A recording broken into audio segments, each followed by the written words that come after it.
Hello दोस्तों, मैं देशान जैन आपका एडमा क्लास में स्वागत करता हूँ। दोस्तों, आज हम लेक्चर 11 मध्य प्रदेश की मिट्टियाँ पढ़ने वाले हैं। इसके पहले वाले लेक्चर 10वें में हमने मध्य प्रदेश की जलवायु पढ़ी है। दोस्तों, हर लेक्चर एक दूसरे से कनेक्ट हैं। हमने जो लेक्चर 10 में पढ़ा था कि जहाँ वर्षा अधिक होगी तो वहाँ किस प्रकार की मिट्टी पाई जाएगी, दलदली, काली। यहाँ पर वर्षा कम होगी वहाँ लोहे की अधिकता होने में कैसी पाई जाएगी। ये सब हमने जलवायु में थोड़ा बहुत जाना था। अब हम इस लेक्चर में मध्य प्रदेश की मिट्टियों के बारे में जानेंगे और थोड़ा सा मिट्टी के की डिफिनीशन ये सब भी जानेंगे। तो दोस्तों, हम यहाँ पर अपना लेक्चर स्टार्ट करते हैं। ये हमारी क्लासेस हैं। सबसे पहले दोस्तों, मिट्टी मिट्टी क्या होती है? क्या होती है मिट्टी? क्या है? यदि आपको मिट्टी की 3 नंबर में डिफिनीशन लिखने को आ जाए तो आप क्या लिखेंगे? तो धरातल की ऊपरी परत जो पेड़ पौधे को उगने व बढ़ने के लिए जीवांश तथा खनियांश, जीवादिक दो शब्दावली और ये जीवांश एवं खनियांश प्रदान करती है, मिट्टी कहलाती है। ठीक है ना? तो क्या होता है धरातल? सॉरी। जो धरातल होती है कि ऊपरी परत होता है, माने कोई धरती है, तो धरती की जो ये धरती मान ली, इसकी जो ऊपरी परत होगी, जहाँ पर क्या लगे होते हैं? पेड़ पौधे होते हैं। पेड़ पौधों के जो उगते हैं, उगते काहे में पेड़ पौधे? मिट्टी में उगते हैं, आपको पता होगा। तो उगने और बढ़ने के लिए जीवांश, इसके लिए खाद की आवश्यकता होती है। मानी जो पेड़ पौधे के पत्ते गिरते हैं उससे जो खाद वाद जो सड़ा गला होता है उसकी आवश्यकता होती है। उसी को क्या कहते हैं? मिट्टी कहते हैं। मिट्टी चट्टान तथा जीवांश के मिश्रण से बनती है। यदि पूछता है मिट्टी किसके मिश्रण से बनती है, तो चट्टान और जीवांश के मिश्रण से। डॉक्टर हम हेमंत बेनेट के अनुसार भूमि के तल पर पाई जाने वाली असंगठित पदार्थों की वह ऊपरी परत जो मूल चट्टानों तथा वनस्पति अंश के योग से निर्मित हुई है, मिट्टी कहलाती है। क्या होता है? चट्टानों के क्षरण से भी होती है। जब चट्टानों का अपरदन होता है, वो छोटे छोटे टुकड़ों के रूप में बैठती है, वही मिट्टी भी कहलाती है। हवा चलती है जब तेज, जो जैसे कोई चट्टान है, मान लीजिए ये कोई चट्टान है, ठीक ना? इसमें क्या हो रही है? हवा चल रही है। ये हवा क्या करी? ऊपरी से इसको क्या होगी? काटती जाएगी धीरे धीरे, और कहीं पर इसको बिखेरती ऐसे चली जाएगी। यही कुछ लंबी प्रोसेस के बाद क्या बन जाती है? मिट्टी कहलाती है।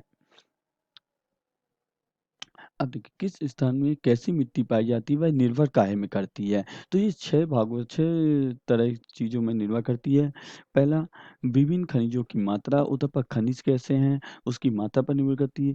उसकी संरचना पर निर्भर करती है, उसकी संरचना कैसी है। उसके रंग पर निर्भर करती है। उसके गठन, ये या बालू तथा चिकनी है। गठन का मतलब क्या होती है? कि बालू है कि वो चिकनी मिट्टी है। उसकी जल की मात्रा पर निर्भर करती है और संरद्धता पर निर्भर करती है। देखिए, खनिज का मतलब क्या होता है इधर पर? खनिज मतलब होता है जैसे पेड़ पौधों के जो पत्ते होते हैं, उससे जो जीवाश्म प्राप्त होते हैं, या जो सड़ गल के ह्यूमस कहलाते हैं, उससे जो प्राप्त होता है वो खनिज। जैसे अब कहीं पर कोयला अधिक है, या कहीं पर समझ लीजिए चट्टानें, है ना? तो वहाँ पर कैसी होगी मिट्टी? जहाँ पर चट्टान है वहाँ पर क्या होगी? ढलानदार मिट्टी होगी, इस तरह होगी। ठीक है ना? तो वहाँ पर किस तरह की मिट्टी बनेगी? तो ये उसकी खनिज पर निर्भर है। संरचना कैसी है? यदि वो संरचना समुद्र के पास है तो कैसी होगी? यदि समुद्र से दूरी है तो कैसी होगी? उसकी संरचना पर। रंग कैसे? यदि लाल है तो लाल पीली मिट्टी, काला है तो काली मिट्टी। ये रंग पर। गठन बता चुका हूँ। और जल की मात्रा, जल यदि अधिक होगा वहाँ पर क्या होगी? वो दलदली मिट्टी होगी। जहाँ पर जल कम होगा वो क्या होगी? लाल पीली ऐसी मिट्टी को पाई जाएगी। अब मिट्टी की प्रकृति की बात की जाए तो मिट्टी की 2 प्रकृति, एक रासायनिक और दूसरा क्या है? भौतिक। ठीक है ना? अब प्रकार की बात करते हैं, तो मिट्टी के कितने प्रकार हो सकते हैं? मिट्टी के इधर पर कितने हैं? 5 प्रकार बताए गए हैं। मिट्टी के कितने प्रकार बताए गए हैं? 5 प्रकार बताए गए हैं। पहला, काली मिट्टी। दूसरा, लाल तथा पीली मिट्टी। तीसरा, जलोढ़ मिट्टी। इधर चौथा, कछाड़ी। और पांचवा, मिश्र मिट्टी। यदि हम भारत में यही पूछेंगे, भारत में मिट्टी के कितने प्रकार हैं? एक क्वेश्चन बनता है, भारत में मिट्टी के प्रकार। तो यदि ये पूछता है तो इसका आंसर होगा 8। लेकिन यहीं पर यदि पूछता है क्वेश्चन, मध्य प्रदेश में मिट्टी के प्रकार की बात करेंगे तो इसका आंसर होगा 5। अब देखिए, इधर पर काली मिट्टी के भी कई प्रकार हो सकते हैं। 3 पार्ट में बांटा गया है काली मिट्टी को। एक तो होता है गहरी काली मिट्टी।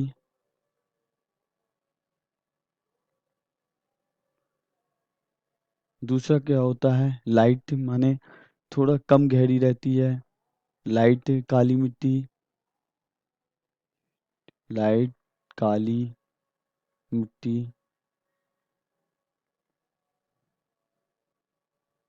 और तीसरा क्या होता है, समान काली मिट्टी।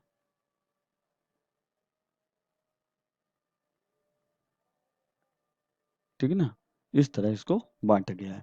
अब हम एक एक पार्ट को पढ़ेंगे। देखिए, समान माने साधारण, ये साधारण काली मिट्टी हो गई, ये गहरी और ये छिछली। ठीक है ना?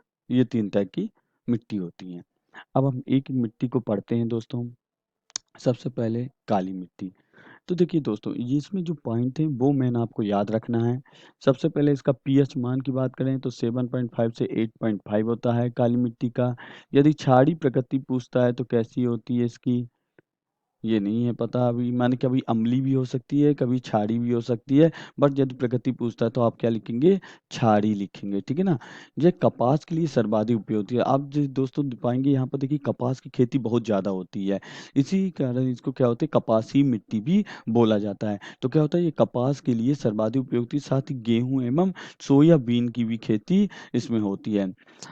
ज्वालामुखी के निकलने वाले लावों के जमने से हुआ। इसका निर्माण कैसा होता है यदि बोला जाए तो, ज्वालामुखी, जब ज्वालामुखी आया था तो उससे जो लावा निकला था, उसके ठंडे होने के बाद जिस प्रकार की बनी थी, ये उससे ही हुआ था। लोहा चूना की प्रचुरता तथा फास्फेट जैव पदार्थों नाइट्रोजन की कमी होती है। यदि हम बोले लोहा चूना क्या अधिक पाए जाते हैं और नाइट्रोजन क्या पाया जाता है, कम पाया जाता है। काली मिट्टी को रेगुड़ मिट्टी भी कहा जाता है।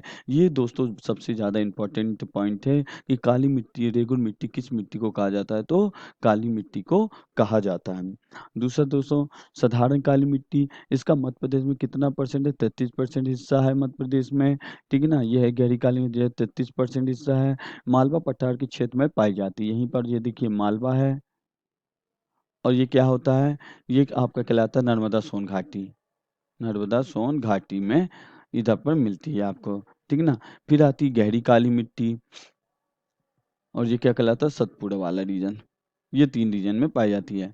तो यदि हम साधारण काली मिट्टी की बात करेंगे तो कहाँ पाया जा रहा है, मालवा वाले रीजन में 33% भाग में पाई जाती है। ये कितने, 33% भाग में पाई जाती है। ठीक है दोस्तों, फिर हम बात करते हैं इधर पर गहरी काली मिट्टी की बात करेंगे यदि, तो गहरी काली मिट्टी की बात करने में या दोस्तों पहले ले लेता हूँ 1 मिनट। हाँ, गहरी काली मिट्टी 3.5% नर्मदा, सोन, मालवा, सतपुड़ा क्षेत्र में पाई जाती है।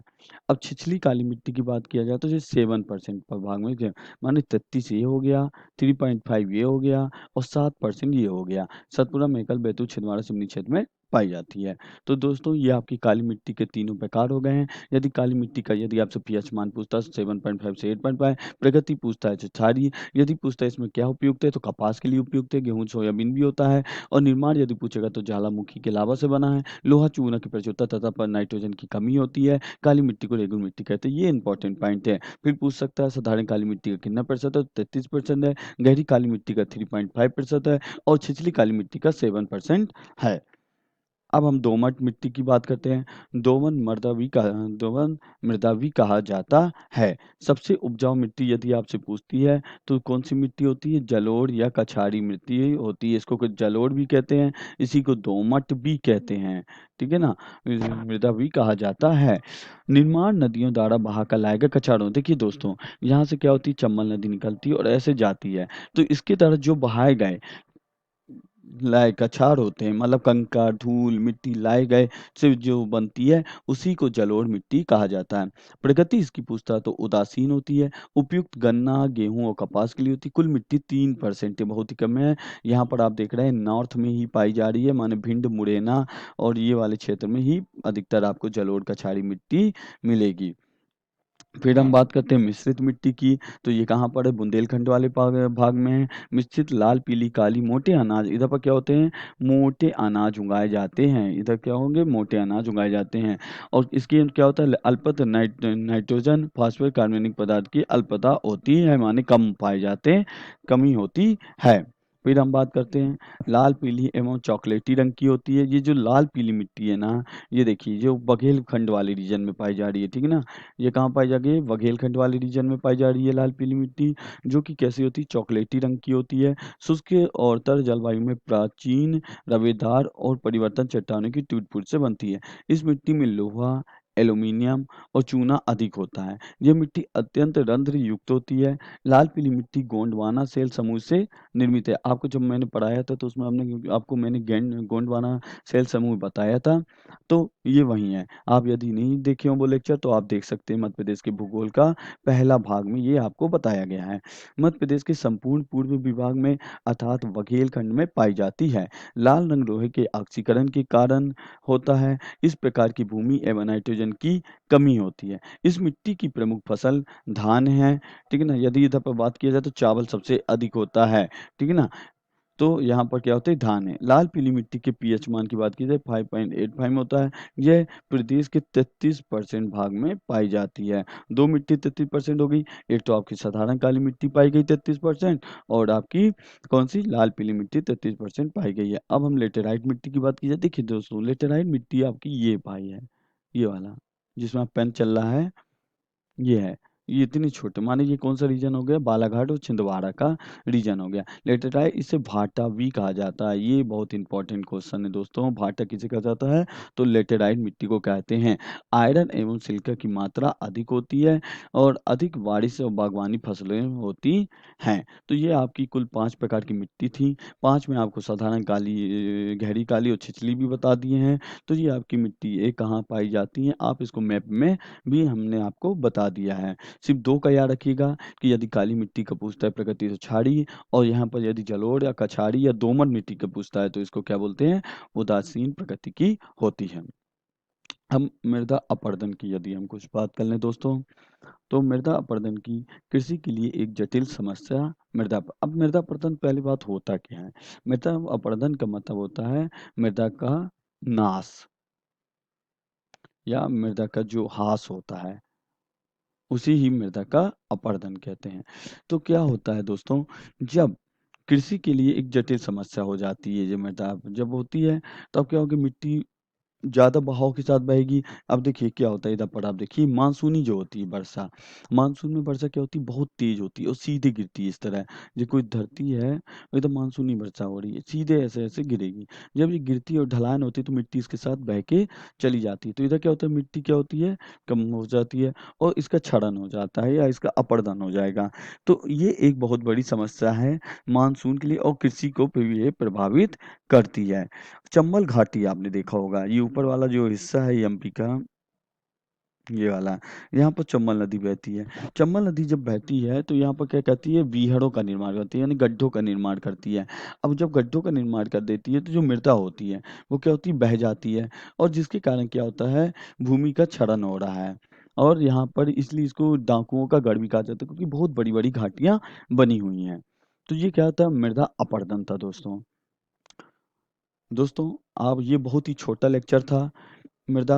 अब इसके बाद वाला लेक्चर, अब 2 चैप्टर हमने मानसून और मृदा बहुत छोटे-छोटे थे जिसको 2 पार्ट में हमने बाँटा था। यदि आप इसकी पीडीएफ चाहते हैं तो हमारे टेलीग्राम चैनल को जॉइन करें। इंस्टाग्राम में आपको करंट अफेयर की रील प्रोवाइड की जाती है। आप चाहें तो 5 मिनट में पूरी इम्पोर्टेंट करंट अफेयर देख सकते हैं और फेसबुक में भी हमारे यही दिया जाता है। तो आप जिस भी प्लेटफ़ॉर्म का सोशल मीडिया का उपयोग कर रहे हैं, आप उसको जाके जॉइन कर लें। आज हमने क्या सीखा दोस्तों? हमने जाना कि मिट्टी क्या होती है।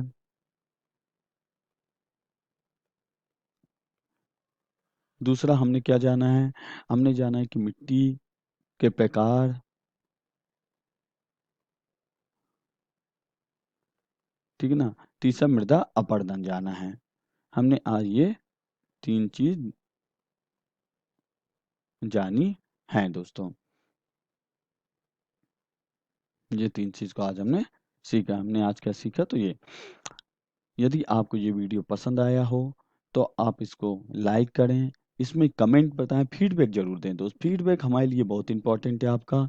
यदि आपको ये और इसमें क्या सुधार चाहते हैं, कैसा मटेरियल चाहते हैं, आप ज़रूर फीडबैक दें। कैसा लग रहा है वीडियो आप ज़रूर बताएँ और शेयर करें अपने दोस्तों में। ज़्यादा से ज़्यादा आप जितना शेयर करेंगे, हम उतने ही ज़्यादा वीडियो को आपको और बेहतर बनाने की कोशिश करेंगे। और इसको सब्सक्राइब करें, ठीक है ना? आप हमारे चैनल को अभी तक सब्सक्राइब ना करे हों, तो सब्सक्राइब ज़रूर कर लें दोस्तों, ठीक है ना? अब हमारी अगली क्लास काय की होने वाली है नदियों का अव्यय तंत्र। बहुत ही इम्पोर्टेंट है, हर एग्ज़ाम में इससे एक ना एक क्वेश्चन पूछा जाता है। तो आपकी हाँ, मैंने आपकी हर एक क्लास में कम से कम 1 या 2 क्वेश्चन ऐसे रहते हैं जो आपको पूछे जाते हैं, सेम टू सेम पूछे जाएँगे। आप देखिएगा आपको इन्हीं क्लासों से same to same question exam में देखने को मिलेगा। तो ठीक है दोस्तों, धन्यवाद। हम नेक्स्ट क्लास में मिलते हैं मध्य प्रदेश की नदियों के साथ। ओके, धन्यवाद, थैंक यू।